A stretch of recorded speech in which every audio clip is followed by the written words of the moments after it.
right, we are back. So now we will get into the AFC West part of our show, starting with the Los Angeles Chargers, the other team in LA, who is in a completely mirrored situation from what the Rams have right now. A lot of cap space, a lot of flexibility, a young quarterback, and a lot of holes to fill as well. So let's get right into it. I think this is probably one of the most exciting blueprints we'll have in this segment, in this series. So, so for me, the number one target the Chargers will have is Turon Armstead, who I mentioned earlier in our Prospect of the Week segment.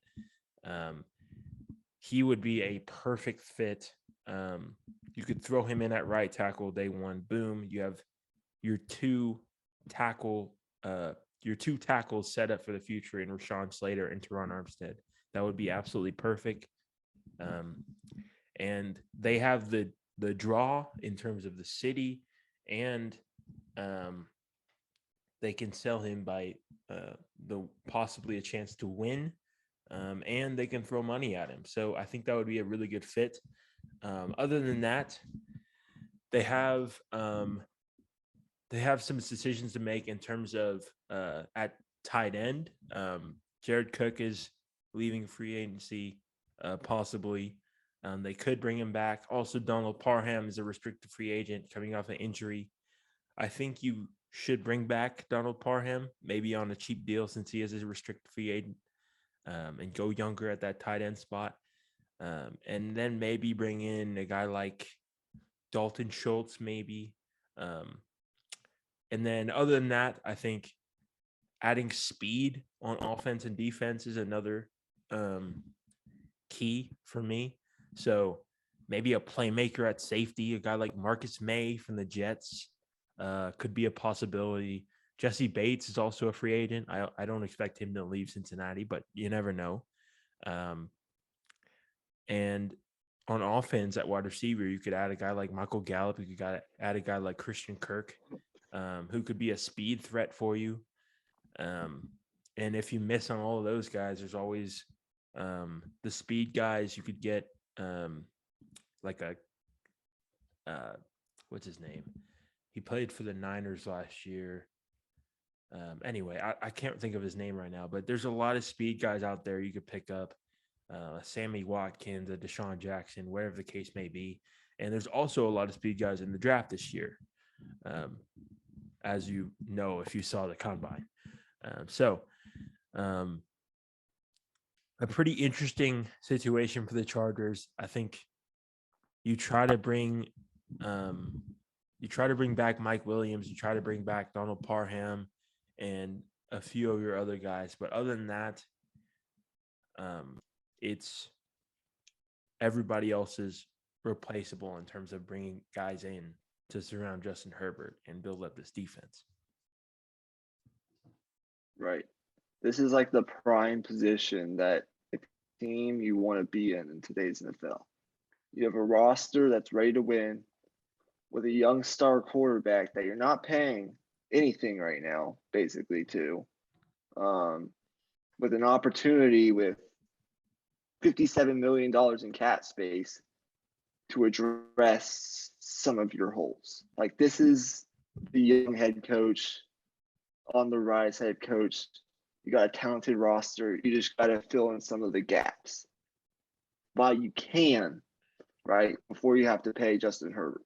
This is your window right now. And obviously you're in a really tough division, but you're in a really good situation with the second most cap space in the NFL, and you have an opportunity to clear up even more, right? One thing I think they should do, and I agree with you, going after Turon Armstead to fill that right tackle position should be a priority. I absolutely agree with you, 100%.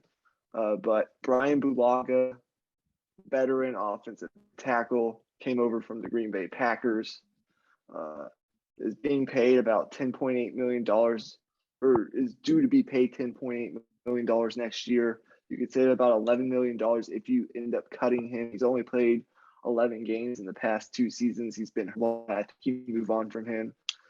Free up even more cap space, and then go after a guy like Turon Armstead, who's a play star right tackle.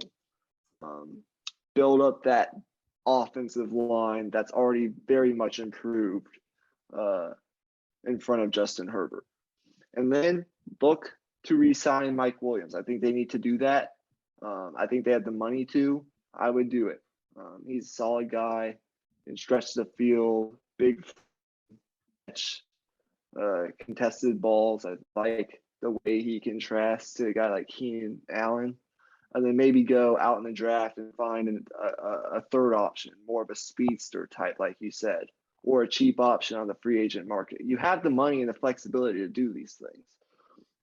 I would ultimately let Jared Cook walk at the tight end position. I think they need to go younger.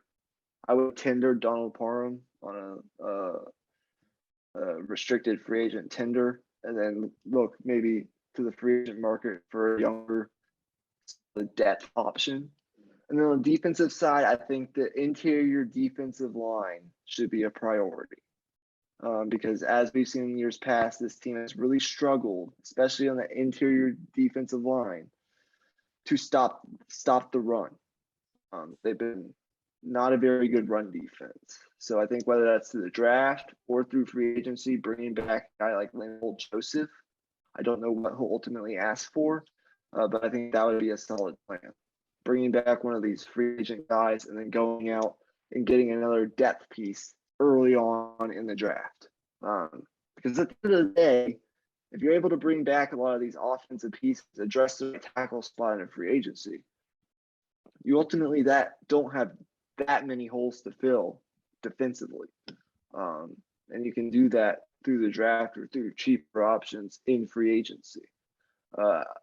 I think a guy like Uchenna Nwosu, who came on at the end of last year and played really well, is going to be an interesting piece for them. He's a solid guy, could be their edge rusher opposite a guy like Joey Bosa. He's going to demand probably a good amount of money, but they do have, as I said, potentially over $60 million. And they could probably maneuver some other contracts to maybe fit him in. And he's a younger guy who will give you solid production. If at the very least, he could be like your edge rusher, solid depth at that position.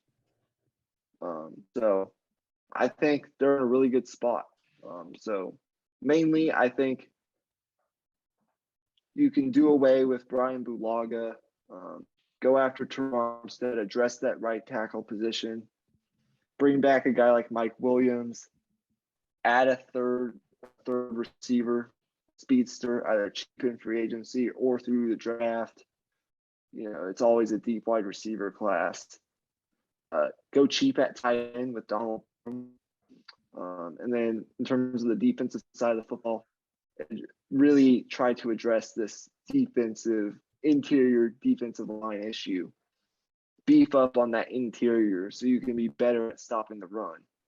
And then I would say stock up on depth at the edge rushing position.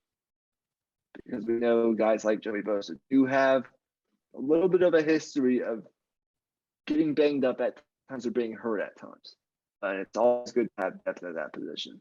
And then one more thing I wanted to say is Chris Harris Jr., their slot corner, one of their cornerbacks, is slated to hit free agency. I think he's past his prime. He was a really good player, but I think he's on the wrong side of 30 and he's past his prime. I think you go and look to get a cheaper option at that slot corner position if you can. So that would be my blueprint for the Los Angeles Chargers. Right. Okay. Yeah. And they have a lot of options in the draft as well. So definitely interior defensive line and that right tackle spot. And then of course cornerback. Those three things, if they can fill those holes in their defense and maybe add some star power as well with all that money in free agency, that would really help. Thanks so much for watching. If you enjoyed that video, make sure to click on one of these two videos right here, our latest video right here on the left, or the video YouTube recommends for you on the right.